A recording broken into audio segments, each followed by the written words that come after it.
Hello Virgo, Sun, Moon, Rising, and Venus signs. Kamusta kayo? Sana pa nasa mabuti kayong kalagayan.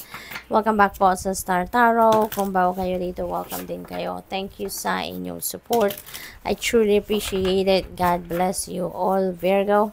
Pauna mensahe po ninyo, the Lover's Energy. Ayan, so, sa Lover's Energy, Virgo, this is related to relationships, no? Love and romantic relationships. Maring meron dito mga decision making na gagawin kayo ngayon that is linked sa inyong relationship. Linked sa inyong mag-partner, no? Maaring ganon. Kung single din naman kayo, baka tawag dito, baka meron ng manliligaw sa inyo sa ngayon or baka meron ng manliligaw sa inyo dati pa at baka kayo ay papasok na, no, sa love and romantic relationship officially. What else? We have Ace of Pentacles. Napakaganda. This is a new beginning energy. Virgo. At ang napakaganda rito kasi new beginning ito pagdating sa inyong kaperahang aspeto. No, you are going to start a new venture, a new job, a new career path, new business, mga ganon, or kahit ano pa na pagkakapirahan, no? Possible din na meron ditong paparating, 'di ba, na financial blessings. Kaya magkakaroon kayo ng instant na prosperity and financial abundance. And it's going to change, no, the course of your life. It's going to change your financial landscape. Kasi baka windfall of money din ito, baka panalo ito, pamana, yung mga gano'n. So, meron mga biglaang dadating na pera.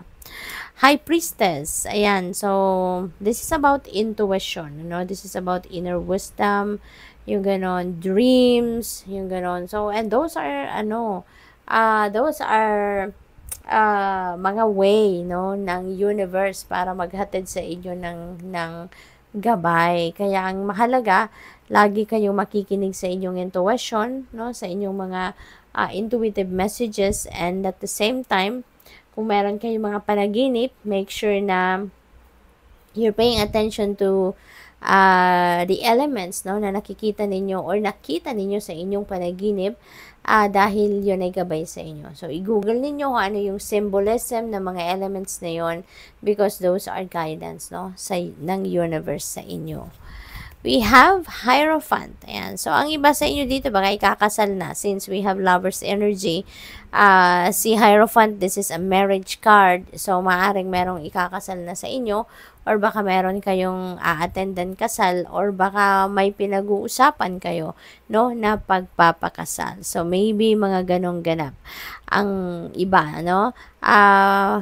meron din dito mga siguro you're a teacher, you're a mentor, baka yun ang trabaho ninyo, or baka pwede rin na kayo siguro naghahanap, ng mga ganong klaseng tao sa ngayon, naghahanap siguro kayo ng mentor, ng teacher, spiritual guide, mga ganon, because maybe you're seeking for advice, maybe you're seeking for enlightenment, yung ganon. And doon sa mga taong yun ninyo mahahanap, yun ang sa pakiramdam ninyo.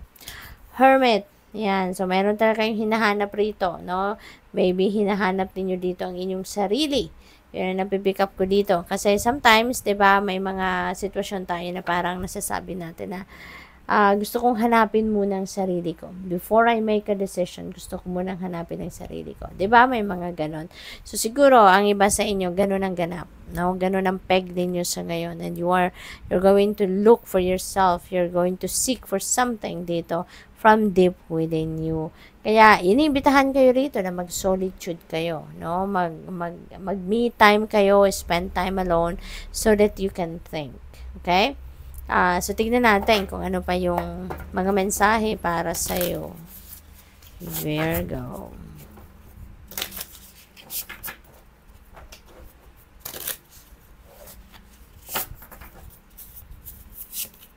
We have the destruction of shiny things. Ayan. So, siguro, ang iba sa inyo dito distracted sa ngayon. Maaring you're a little bit distracted. Maybe related yan sa relationship. Siguro distracted kayo pagdating dyan.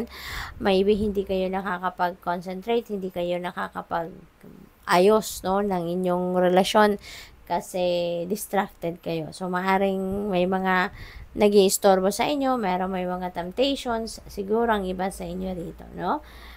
Probably din na this could be a message for some of you Virgo na wag kayong ma-distract or wag kayong papadala sa kinang ng kung anumang bagay dyan, ano? Kasi hindi lahat ng makinang ay gold. Yun ang dapat nating tandaan, okay? Hindi lahat ng makinang sa labas totoong gold ang laman niyan or totoong diamond ang laman niyan, ano? Kaya dapat hindi tayo basta-basta nagtitiwala agad, hindi tayo agad nagbibigay ng 100% trust natin sa kung sino man or sa kung ano man. Kailangan nating, we need to dig deeper, no, into it, no, para malaman talaga natin what lies underneath, no, ng kung anumang bagay na ito or even sa tao, 'di ba? Hindi tayo basta-basta dapat nagtitiwala sa tao, dapat kinikilala din muna natin. What else? We have the spark of hustle. Ayan. So, siguro, Virgo, meron ditong offer ng, merong offer dito ng, tawag dito, sideline. Kumbaga, baka merong opportunity kayo rito na magtrabaho. Baka may offer ng racket. Ayun, pagkakakitaan na, ano yun, hindi yun yung kasama sa regular ninyong trabaho, hindi kasama sa regular ninyong pinagkakakitaan. No? Pero maaaring pagkakitaan ninyo ito. Sacred Mirror. Ayan, Virgo. You know what?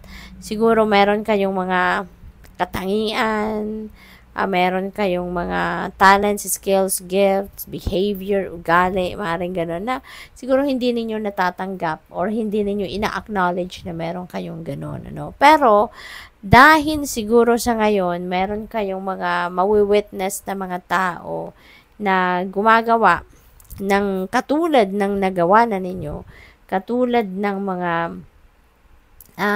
parang similar sa ugali ninyo, yung mga ganon. Baka dito ninyo ma-realize, no, na parang, teka lang, parang ganun din ako. Parang kaparehas ko siya, no, yung mga taong nakikita ninyo. So, siguro na pagmamasdan mo, at marirealize mo na, teka lang, parang alam ko din yun. Teka lang, parang ako din yun. Parang ganun din ako, yung ganun. So, parang you are going to mirror, no, yourself. You're going to see yourself, no, through other people, kung ano talaga kayo, kung sino kayo, yung ganon, no? So, tingnan natin ano pa. We have You Are Magic, Virgo. May kapangyarihan kayo ngayon, ano?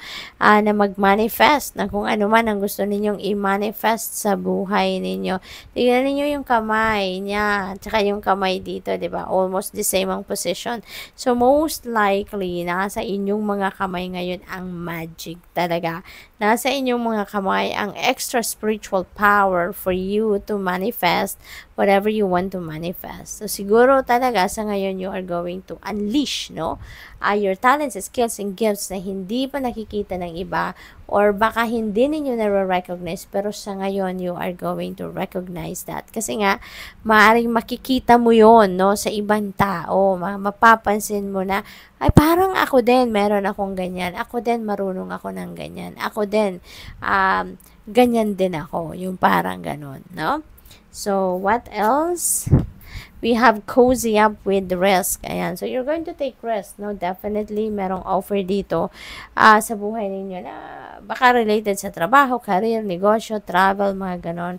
Na, ano yun, hindi pa ninyo to nasubukan. Hindi pa ninyo to nagagawa before. Pero dahil ngayon siguro maglalakas ng loob kayo na, sige, mag-try ako ng bagong situation naman. Mag-try naman ako ng different avenues naman. Kaya, maaring, eto yun, no? It will require you to take risk. It will require you to take the leap of faith. So, good luck. Thank you for watching. Love and light. Namaste.